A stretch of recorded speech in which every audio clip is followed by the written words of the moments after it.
What's up guys, today is day 246 on our journey to 2000, and in today's video we're going to play a 10-minute rapid game and see how it goes. Okay, we're versing a 17-14 rated player from Spain, and we go into the Sicilian. A lot of Sicilians lately. Okay, so we're going to go knight b5, that immediate attack. Oh, and it worked. Okay. Let's see what our opponent does. Okay, so here we could trade, but we could also push back. I forget which is better. I have a feeling that pushing back is okay, but I instinctually want to trade. So let's, if we trade, it might be a drawn game. Let's trade. Let's trade. And we'll develop the knight normally and see what our opponent does. We have the bishop pair, so that should be nice. Let's bring the bishop here, just having eyes here. He might push the pawn. We could push back if he pushes again. Okay, he doesn't do any of that. He's threatening this, which makes sense. I should have thought about that. Maybe the bishop can come back defending. And then we could come here attacking the knight, or we could just castle. Or he takes, right? I forgot he could just take.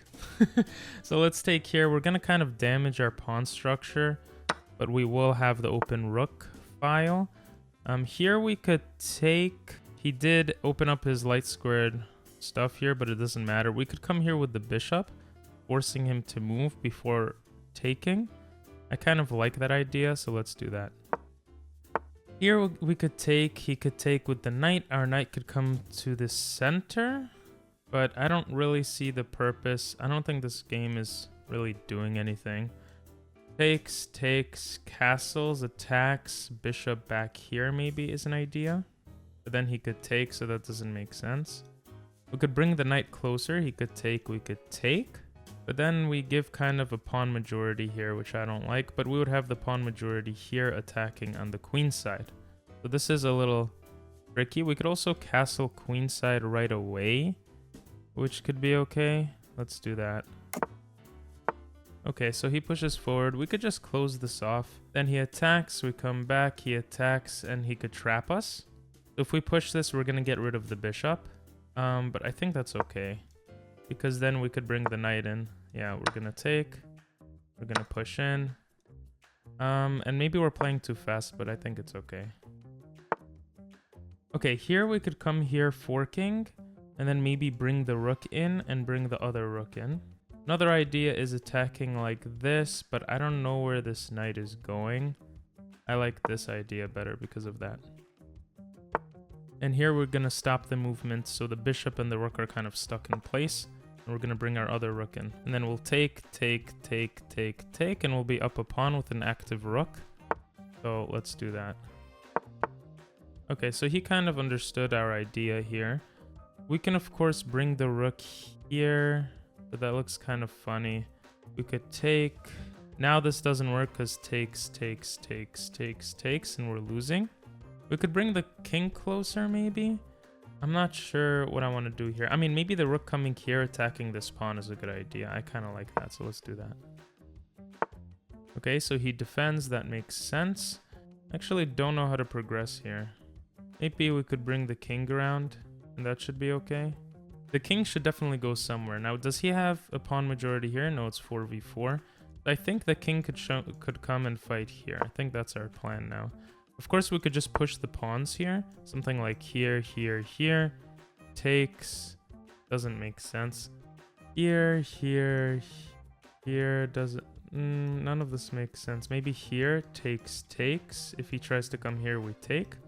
I kind of like that idea. Okay, we could bring the king here. We could also push, but I don't think pushing makes sense. If we come here and he pushes, we could push, takes. That doesn't make sense either. We could also bring the rook around to attack this pawn now, but then he can open up stuff, but we can take. We can also check and put pressure there, so that looks good. So something like here, push the pawn forward, give a check. Come to the... Oh, actually, that would be really good. So I'm thinking of going here now. Now, if he pushes the pawn forward, we could just take. If he takes, we take. And we should be in a good position. So let's do that. Okay, so we could take. He takes. Can we ignore it? Possibly we can. I think we could push forward. No. I think if we take, he takes. We could check. He comes here. We could take. He could take. We could take, attacking the rook. And that looks really good already. So we could do that. We could also take. He could take. Then we could come in with the check. He comes here. I don't know. I'm thinking of coming here right away. The problem is he can take. Well, he can't actually. He would be forced to move. Then we take here, threatening the rook. If he pushes, we can check. Move to the side. Take. No. Then we could come here. Then the rook comes here. Then we could come here. So it's a little tricky, but I think taking is actually worse. Then again, if we take and he moves the king aside, then we have the opportunity to take again. So I think we're winning here regardless. We shouldn't overthink this position. Yep. Now we can give a check, take the bishop, and we should be good to go. Let's do that. And we're going to take like this, because this is a discovered check. This is also taking, threatening to take the rook. So this looks really good for us. So we can give a check. He can go to the side. We can keep giving checks until we get to a certain position. But then we let his king get closer to all the action here.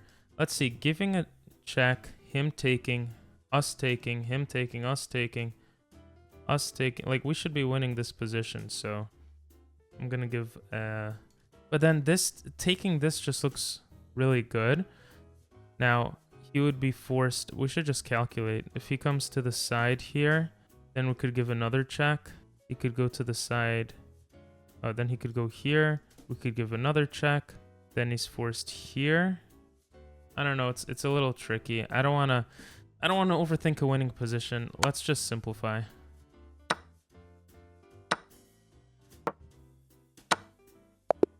Okay. So he resigned. I'm really curious. At the end, I think we had something better, but now we're rated 1786, which is nice. We're closing in on 1800 again, and let's review the game.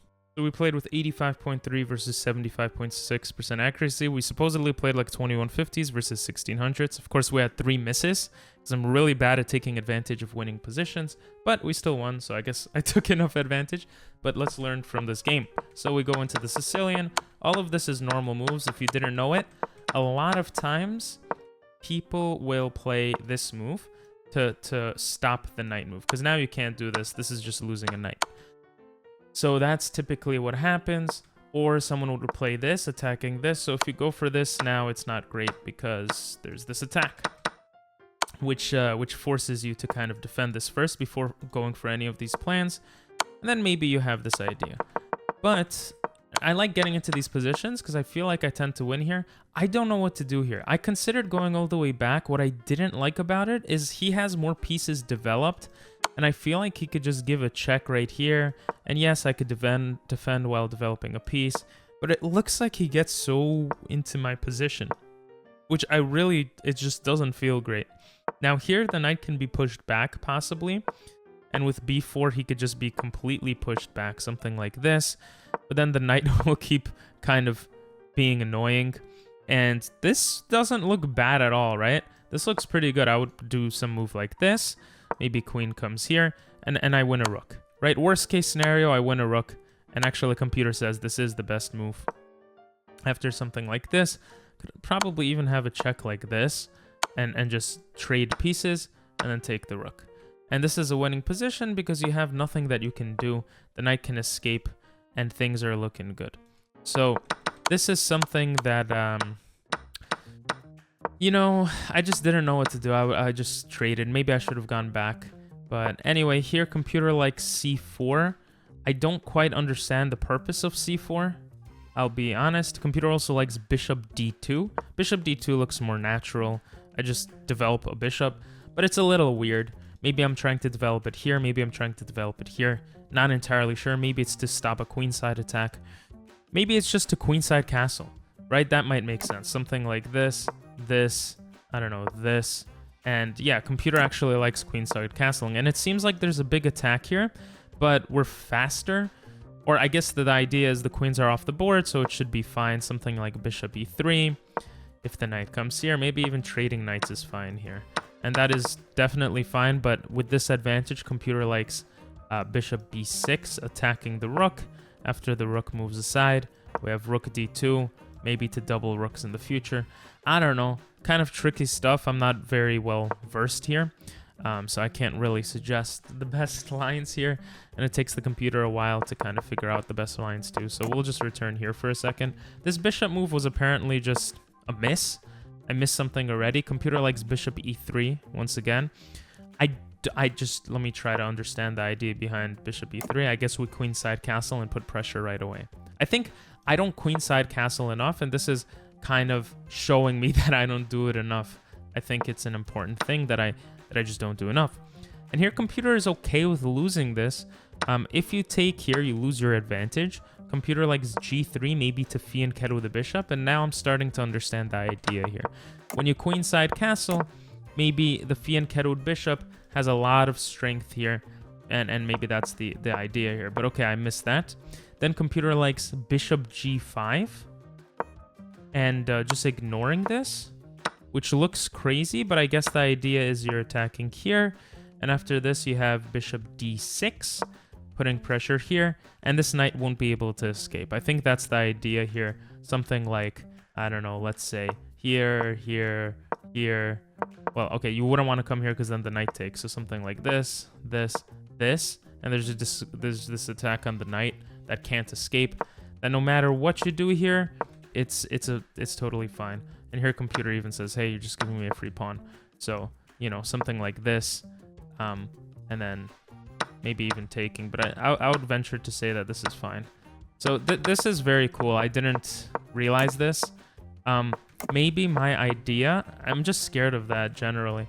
Maybe I was scared of this because then what? Oh, he can't push forward because it's pinned. And if he does something like this, he just gives me the piece. And if he moves the knight away, then I guess I could queenside castle. Wow, so that's actually really interesting. Very, very interesting. And the bishop also protects e2 if he tries to fork. So I didn't realize that. Instead, I played like this. I like the opening he gave me here, but again, computer preferred me to just lose this pawn. Just the queenside castle is super strong, I guess, and even better might be c5, bishop c5, attacking the knight. Rook comes, and they're playing very defensively, which I suppose is the idea behind these set of moves. Here, it's like, what do you do? How do you get rid of the stuff going on here? Here, I would venture to say that you could play here, but the knight can come in, and there's a lot of cool ideas when you go up against a passive position. So here at queenside castle, where in fact the computer preferred the trade here. I didn't really like this too much, but the computer did, and the computer knows more than me. Apparently you could give up that pawn, and the idea is what exactly? We have HE1 putting pressure here. Let's say he protects, no, then he can take.